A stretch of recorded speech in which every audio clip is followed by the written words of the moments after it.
أعوذ بالله من الشيطان الرجيم. بسم الله الرحمن الرحيم. يا أيها المزمل قم الليل إلا قليلا نصفه أو انقص منه قليلا أو زد عليه ورتل القرآن ترتيلا إنا سنلقي عليك قولا ثقيلا إن ناشئة الليل هي أشد وطئا وأقوم قيلا إن لك في النهار سبحا طويلا واذكر اسم ربك وتبتل إليه تبتيلا رب المشرق والمغرب لا إله إلا هو فاتخذه وكيلا واصبر على ما يقولون واهجرهم هجرا جميلا وذرني والمكذبين أولي النعمة ومهلهم قليلا إن لدينا أنكالا وجحيما وطعاما ذا غصة وعذابا أليما يوم ترجف الأرض والجبال وكانت الجبال كثيبا مهيلا إنا أرسلنا إليكم رسولا شاهدا عليكم كما أرسلنا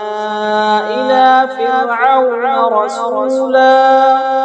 فعصى فرعون الرسول فأخذناه أخذا وبيلا فكيف تتقون إن كفرتم يوما يجعل الولدان شيبا السماء منفطر به كان وعده مفعولا إن هذه تذكرة فمن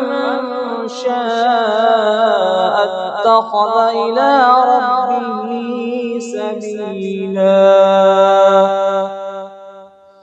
إن ربك يعلم أنك تقوم أدنى من ثلثي الليل ونصفه وثلثه وطائفة من الذين معك والله يقدر الليل والنهار علم أن لن تحصوه فتاب عليكم فاقرؤوا ما تيسر من القرآن علم أن سيكون منكم